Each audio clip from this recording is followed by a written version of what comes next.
Sœurs, bonjour. Je vous souhaite la bienvenue sur le site de Halve Association La Vie Éternelle. Je me présente, je suis Serge Brun, votre serviteur. Je suis le président de cette association et je suis aussi serviteur de notre Seigneur Jésus-Christ. Notre association a pour but de partager la parole de Dieu via Internet, car c'est le moyen que nous avons choisi avec l'aide de notre Seigneur pour le faire, afin de toucher le plus de monde possible. Aujourd'hui, le message que je vais partager avec vous s'intitule La repentance.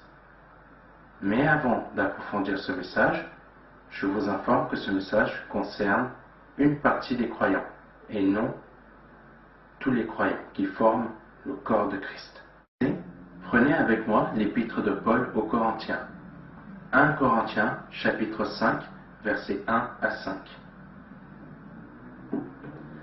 On entend dire partout qu'il y a de l'immoralité parmi vous, et une immoralité telle qu'il ne s'en rencontre même pas chez les païens.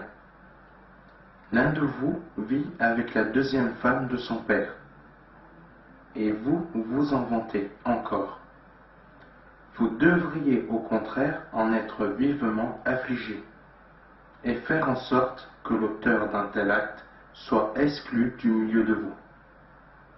Pour moi, qui suis absent de corps, mais présent en pensée, parmi vous, j'ai déjà, comme si j'étais présent, prononcé la sentence au nom du Seigneur Jésus, contre celui qui a commis cette faute. Lorsque vous serez réunis et que je serai présent parmi vous en pensée, appliquez cette sentence dans la puissance de notre Seigneur Jésus. Nous voyons sur cette lettre que le serviteur de Dieu s'adresse au peuple du Seigneur à Corinthe, et non à des non-croyants. Parmi nous, certains font des actions qui sont contraires à la volonté de Dieu. Regardez le peuple d'Israël. Malgré qu'ils soient le peuple élu du Seigneur, cela ne les empêchait pas de commettre des actions qui sont contraires à sa volonté. Mais Dieu savait comment les reprendre et les ramener à sa volonté.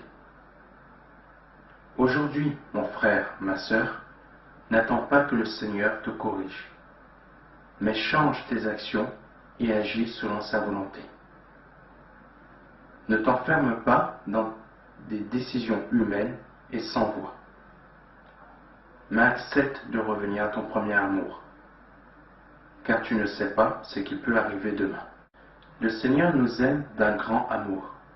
Ne détruisons pas tout cela pour nos choix et désirs personnels. Regardez David. Il fut un grand serviteur aux yeux de l'Éternel. Mais ses voies lui ont parfois coûté énormément.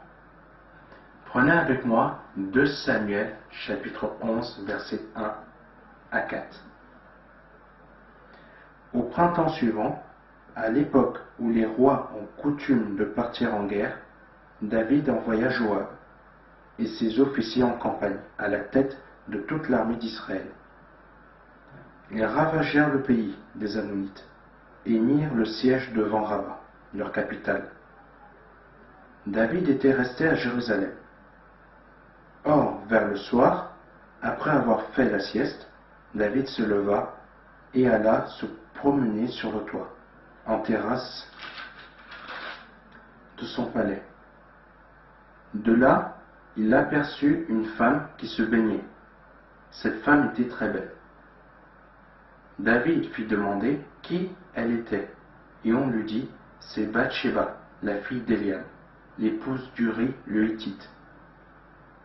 David envoya des messagers la chercher. Elle se renda chez lui, et il s'unit à elle. Elle venait de se purifier de ses règles, puis elle retourna dans sa maison. Ce texte nous montre une action que le roi David a faite, et cette action l'a conduit à commettre un péché devant le Seigneur. Prenez avec moi la fin de ce chapitre, pour voir la pensée de Dieu sur l'action de David. Verset 26. Lorsque la femme d'Uri apprit que son mari était mort, elle prit le deuil pour lui. Quand les jours de deuil furent passés, David l'envoya chercher et l'installa dans sa maison. Elle devint sa femme et lui donna un fils. Mais ce que David avait fait déplut à l'Éternel. Vous voyez, frères et sœurs, si votre action est mauvaise, sachez que le Seigneur la désapprouve totalement. Dans ce message, le Seigneur vous rappelle qu'il est votre Père. Et comme il a aussi pardonné à David, son serviteur, le Seigneur vous appelle aussi de tout son amour à vous repentir des vôtres. Si votre action était de consulter des voyants, des sorciers, pratiquer le mensonge et la magie, ne le faites plus. N'oubliez pas que vous êtes des enfants de Dieu et que votre temple est le temple de son Esprit Saint. Veuillez agir selon sa parole et que Dieu vous bénisse.